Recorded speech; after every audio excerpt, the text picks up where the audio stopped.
Hello po sa inyo mga ka-Jansky, kumusta po kayo? At ngayong araw na ito ay meron na naman po tayong bagong ipapahagi sa inyo. Kung saan ito po ay mga simpleng paraan para mas lalo pa maka-attract ng good luck na yan sa saping yaman man o pananalapi.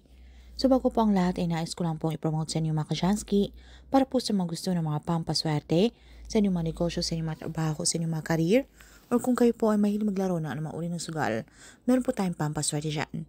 Para po sa mga interesado ay mag-PM lamang po kayo sa akin.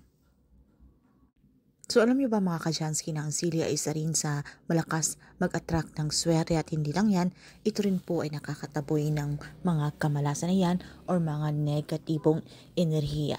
So kung sa inyong mga establishmento man, sa inyong mga tindahan or sa inyong mga tirahan, ay pwede po kayong gumawa ng ganitong napakasimpleng ritual. Sabayin po natin ang asin, dahil ang asin po ay isa rin po ito na kagaya po ng sili ay ito po ay nagtataboy ng mga negative energy or yung mga kamalasan na yan na feeling nyo po ay kinakapitan kayo or sa inyong mga pamamahay. Dahil di po natin alam mga ka-Jansky, dahil marami pong mga evil eye na yan, di ba? So kung kayo po ay mga negosyo, meron po mga ingkit sa inyong mga paligid na ayaw po nilang kayo po ay umaangat.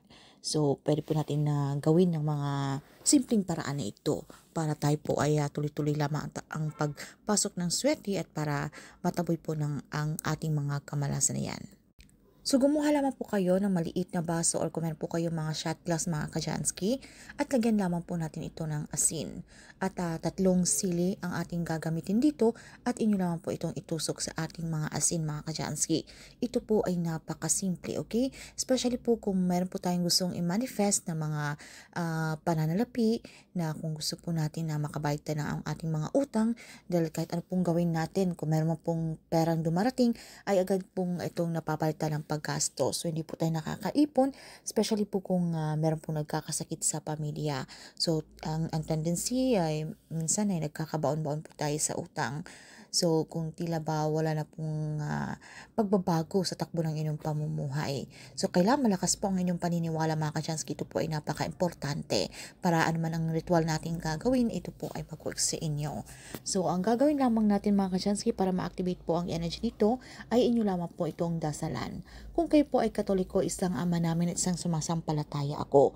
Pero kung hindi nyo naman po kabisado o iba po ang inyong relihiyon, ay wala pong problema mga ka-Jansky. Pwede nyo po nga kahit mga personal na dasal ay wala pong problema. Basta tayong importante naman dito ay tayo po ay sincere, tayo po ay taus-puso kapag tayo po ay nakikipag-communicate kay universe.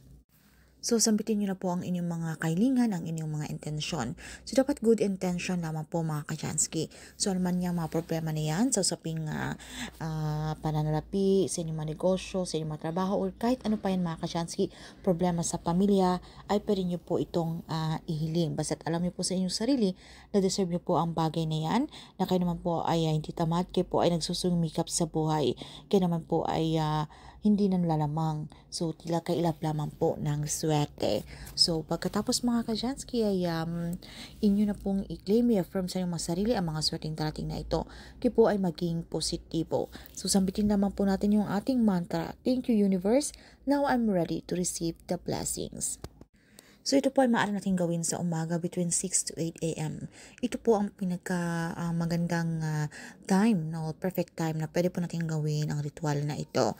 So pagkatapos ay pwede nyo po itong gawin or ipwesto sa gilid ng inyong mga pintuan, sa inyong mga front door or sa inyong mga main door. So make sure na hindi po ito magagalaw kung meron po kayong mga bata. Or kung hindi naman, pwede nyo po itong ilagay sa inyong mga pintana or kung alam nyo po kung saan pong area na mabibigat po ang inyong pakiramdam na marami po mga negatibong enerhiya, pwede nyo pong ipwesto doon, alright?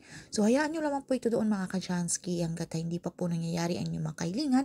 So, hayaan nyo lamang po ito doon. So, keep manifest, okay? At tingnan nyo po kung kailangan na pong palitan kung ang ating asin ay nagtutubig na or yung ating sili ay nalanta na po or ito po ay natutuyot, ay palitan nyo lamang po ito ng panibago. At kung i-dispose nyo naman, ilagay nyo lamang po ito sa isang plastic at itapon nyo po ito sa labas ng basurahan sa inyong pamamahay, alright? Huwag nyo po itong ilagay sa loob ng inyong pamamahay sa basurahan, okay, gusto kayo na kailangan sa labas po dahil marami na po itong mga nasipsip na mga negative energy. At kung hindi pa man po nangyayari, ay inyo pong palitan lamang po ng panibago at ritualan nyo lamang po ito, alright? So, keep manifest at kung hindi man po nangyari agad ang inyong mga kahilingan, ay huwag po kayong mawala ng pag-asa. Okay, dahil normal lamang po yan. So, ito po ay mangyayari, okay? And God's perfect time. So, kailangan na ipagpatuloy nyo para po ang inyong pagsusumikap, gumawa pa rin po kayo ng aksyon, mga pagpaplanong gagawin.